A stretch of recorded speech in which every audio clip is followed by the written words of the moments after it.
North Korea के पास है खतरनाक मिसाइलें और अमेरिका के साथ किम जोंग का पहले से ही तनाव चलता आ रहा है। किम जोंग उन बनाना चाहता है परमाणु बम, जहां बता दें आपको नॉर्थ कोरिया पर अमेरिका ने लगा रखे हैं कड़े प्रतिबंध और यही वजह है कि अब हो सकता है इस मिडिल ईस्ट की जंग में किम जोंग उनकी भी यहां पर भीषण तैयारी देखने को मिल सकते हैं। बता दें आपको दर्शकों की नॉर्थ कोरिया और अमेरिका की तनातनी पूरी दुनिया जानती है।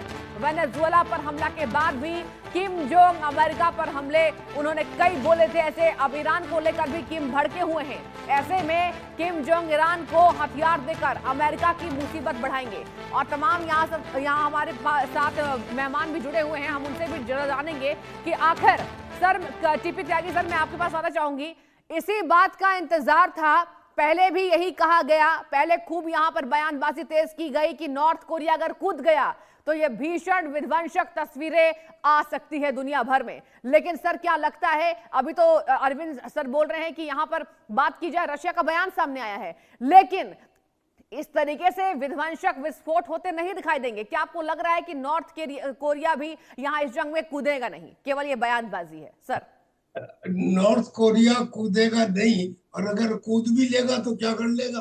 अच्छा। मैं ये बताना चाहता हूँ कि जहां तक नॉर्थ कोरिया का सवाल है, वो मिसाइल दे सकता है। मिसाइल तो ईरान के पास पहले से ही है। ड्रोन दे सकता है। ड्रोन टेक्नोलॉजी में ईरान नॉर्थ कोरिया से पहले ही बेटर है। और इजराइल के प्राइम मिनिस्टर ने ये कहा है कि जो ईरान है वो 50 नॉर्थ कोरिया के बराबर है। यानी कि एक बड़े राष्ट्रीय पहलवान को एक छोटा बच्चा कहे कि मैं आपकी मदद करूंगा, बड़ी अच्छी बात है, आप मदद करिए, पर आपकी मदद का इफेक्ट क्या होगा? बाकी बची बात परमाणु बम की, तो वो परमाणु टेक्निक में तो नॉर्थ कोरिया ने थोड़ी बहुत मदद ईरान की पहले से की ही है, लेकिन क्या वो अपना परमाणु बम ट्रांसफर कर देगा? हाँ। अनलाइकली।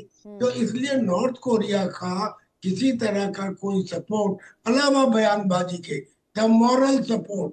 अच्छा, नॉर्थ कोरिया चूंकि एक वॉलेटाइल लीडर है, वहां पे किम जोंग उन जैसे उसने अपने ट्रूप्स रशिया में भेजे, आवश्यकता पड़ने पर ट्रूप्स वो ईरान शायद भेजे, लेकिन उसकी जरूरत ही नहीं पड़ेगी, सर माफी के क्योंकि साथ आपको रोक रही हूं, एक छोटा सवाल बस मेरा है, प्लीज आप कंटिन्यू कीजिएगा इसके बाद। सर मैं आपसे ये जानना चाहूंगी, आपने एक बहुत बड़ी बात कही कि इफेक्ट होता नजर नहीं आएगा, और यहां तमाम कयास लगाए जा रहे हैं। पहले तो ये बात सामने आ रही थी अगर रशिया कूद गया तो ईरान की जीत होगी, चाइना कूद गया ईरान की जीत होगी। आपने बहुत बड़ी बात कही, आप दोनों यही कहते नजर आ रहे हैं कि बयानबाजी से कुछ नहीं होगा। सर जब इफेक्ट नहीं होगा तो बयान का क्या फायदा? टीपी त्यागी सर कंटिन्यू कीजिए प्लीज। जी हाँ, बिल्कुल सही कह रही है आप।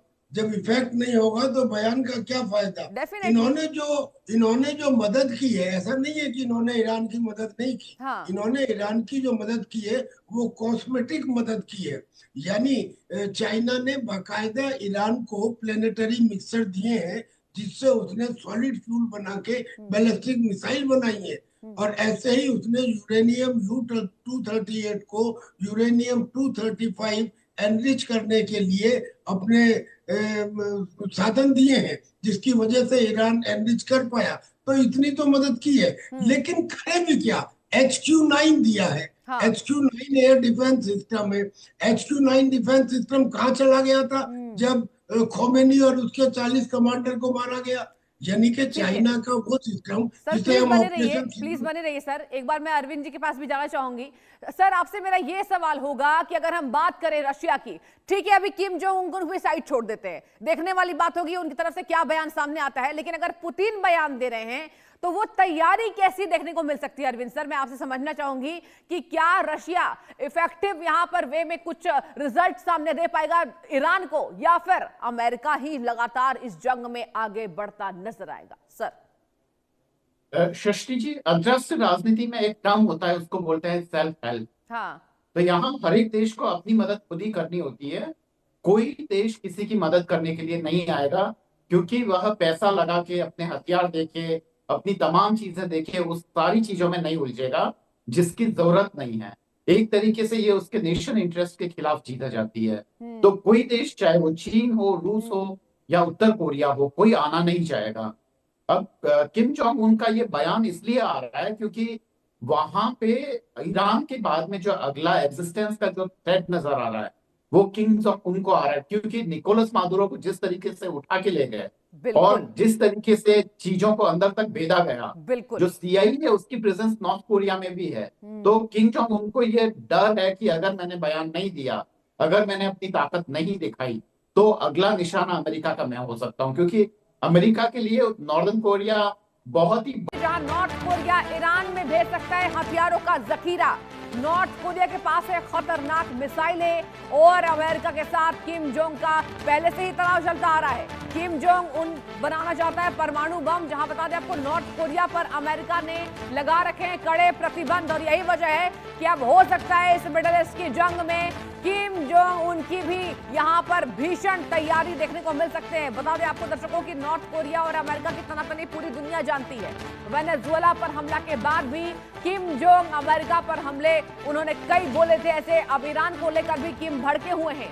ऐसे में किम जोंग ईरान को हथियार देकर अमेरिका की मुसीबत बढ़ाएंगे। और तमाम यहाँ हमारे साथ मेहमान भी जुड़े हुए हैं, हम उनसे भी जरा जानेंगे कि आखिर सर टीपी त्यागी सर मैं आपके पास आना चाहूंगी, इसी बात का इंतजार था, पहले भी यही कहा गया, पहले खूब यहां पर बयानबाजी तेज की गई कि नॉर्थ कोरिया अगर कूद गया तो ये भीषण विध्वंसक तस्वीरें आ सकती है दुनिया भर में। लेकिन सर क्या लगता है, अभी तो अरविंद सर बोल रहे हैं कि यहां पर बात की जाए, रशिया का बयान सामने आया है, लेकिन इस तरीके से विध्वंसक विस्फोट होते नहीं दिखाई देंगे। क्या आपको लग रहा है कि नॉर्थ कोरिया भी यहां इस जंग में कूदेगा नहीं, केवल ये बयानबाजी है सर? नॉर्थ कोरिया कूदेगा नहीं, और अगर कूद भी लेगा तो क्या कर लेगा? अच्छा। मैं ये बताना चाहता हूँ कि जहां तक नॉर्थ कोरिया का सवाल है, वो मिसाइल दे सकता है। मिसाइल तो ईरान के पास पहले से ही है, ड्रोन दे सकता है। ड्रोन टेक्नोलॉजी में ईरान नॉर्थ कोरिया से पहले ही बेटर है।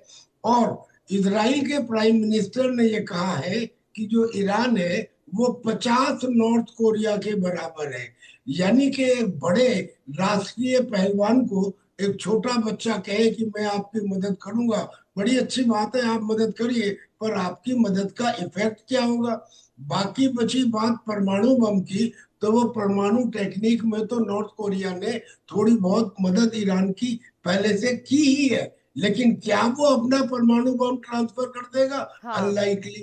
तो इसलिए नॉर्थ कोरिया का किसी तरह का कोई सपोर्ट अलावा बयानबाजी के, द मॉरल सपोर्ट।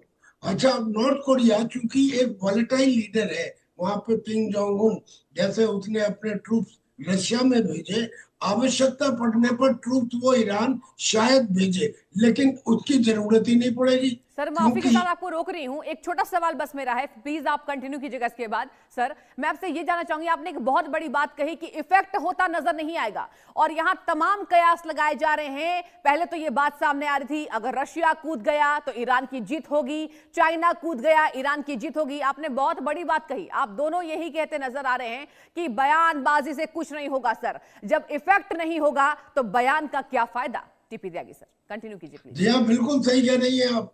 जब इफेक्ट नहीं होगा तो बयान का क्या फायदा? डेफिनेटली। इन्होंने जो मदद की है, ऐसा नहीं है कि इन्होंने ईरान की मदद नहीं की। हाँ। इन्होंने ईरान की जो मदद की है वो कॉस्मेटिक मदद की है। यानी चाइना ने बाकायदा ईरान को प्लेनेटरी मिक्सर दिए हैं, जिससे उसने सॉलिड फ्यूल बना के बैलिस्टिक मिसाइल बनाई है। और ऐसे ही उसने यूरेनियम U-238 को यूरेनियम-235 एनरिच करने के लिए अपने साधन दिए हैं, जिसकी वजह से ईरान एनरिच कर पाया। तो इतनी तो मदद की है, लेकिन करे भी क्या? HQ-9 दिया है। हाँ। HQ-9 एयर डिफेंस सिस्टम है। HQ-9 डिफेंस सिस्टम कहाँ चला गया था जब खोमेनी और उसके 40 कमांडर को मारा गया? यानी कि चाइना का वो सिस्टम सर जिसे प्लीज हम बने रहिए, ऑपरेशन प्लीज बने रहिए सर। एक बार मैं अरविंद जी के पास भी जाना चाहूंगी। सर आपसे मेरा ये सवाल होगा कि अगर हम बात करें रशिया की, ठीक है अभी किम जोंग उन को साइड छोड़ देते हैं, देखने वाली बात होगी उनकी तरफ से क्या बयान सामने आता है, लेकिन अगर पुतिन बयान दे रहे हैं तो वो तैयारी कैसी देखने को मिल सकती है? अरविंद सर मैं आपसे समझना चाहूंगी कि क्या रशिया इफेक्टिव यहां पर वे में कुछ रिजल्ट सामने दे पाएगा ईरान को, या फिर अमेरिका ही लगातार इस जंग में आगे बढ़ता नजर आएगा? सर सृष्टि जी, अंतरराष्ट्रीय राजनीति में एक टर्म होता है, उसको बोलते हैं सेल्फ हेल्प। हाँ।